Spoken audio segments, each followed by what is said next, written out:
Hello everyone आज चाहिँ हामी यो सिजोकामा भएको फेमस रामेन सपमा जाँदैछौँ। यसको नाम चाहिँ हो मारुकेन होइन। मैले चाहिँ अब नागोयामा पनि बसेको छु, म ओसाकामा नि बसेको छु, तर मैले चाहिँ यो देखेको छैन, सिजोकामा मात्रै देखेको छु होइन। अनि म सिजोका जाँदाखेरि चाहिँ प्रायः जस्तो यो एउटा अर्को रामेन सप पनि छ, यहाँ त्यहाँ र यहाँ जाने गर्छु। अब यसको चाहिँ यस्तो खालेको मेन्यू हुन्छ, यो देखाएको हामीले चिया खान्छ नि, त्यो चाहिँ यहाँको स्पेसल हो। किन स्पेसल हो भनेर चाहिँ तपाईँहरूले पछि भिडियोमा देख्न सक्नुहुन्छ होइन। अब यस्तो हुन्छ, अब यसमा चाहिँ हामीले अब कुन रामेन खाने हो, के खाने हो चुज गर्नुपर्ने हुन्छ होइन। अब हामी चाहिँ चुज गर्छौँ बिस्तारै। अब यो चाहिँ आफैले ट्याब्लेटबाट चाहिँ हामीले अर्डर गर्नुपर्ने हुन्छ होइन। यसमा खोजेर आफैले सेल्फ अर्डर गर्नुपर्ने हुन्छ होइन। अब हामी चाहिँ खोज्दैछौँ यसमा कुन खाने भनेर है, कन्फ्युज हुँदैछौँ।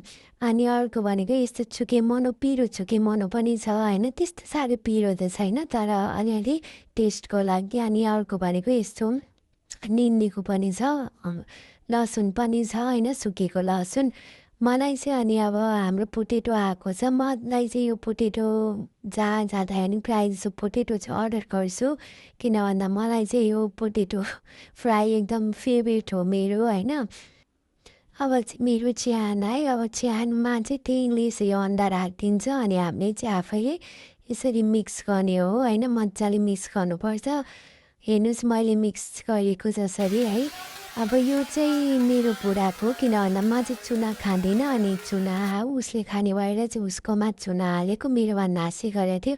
तर खास यो चाहिँ हाल्ने बित्तिकै मिक्स गर्नुपर्छ, जसरी हेर्नुहोस् मेरो हस्बेन्डले मिक्स गरेको छ होइन। मजाले आफैले चाहिँ यहाँ चिहान बनाउने एक्सपिरियन्स चाहिँ लिन सक्छौँ हामीले है। यो चाहिँ मलाई बेस्ट पार्ट लाग्छ। अब मेरो रामेन चाहिँ यस्तो खालेको छ, मलाई चाहिँ पिरो मनपर्ने भएर म पिरो यो तान मेन खान जाँदैछु। हेर्नुहोस् मैले रामेन खाएँ, यो तान मेन चाहिँ मोमोको सुप जस्तो हुन्छ कि त्यो त्यसको सुप। अनि यो चाहिँ मेरो हस्बेन्डको रामेन हो, उसले चाहिँ चुके मेन मन पराउने भएर चाहिँ सुप र मेन फरक आउँछ। Thank you for watching, please subscribe my channel, bye by.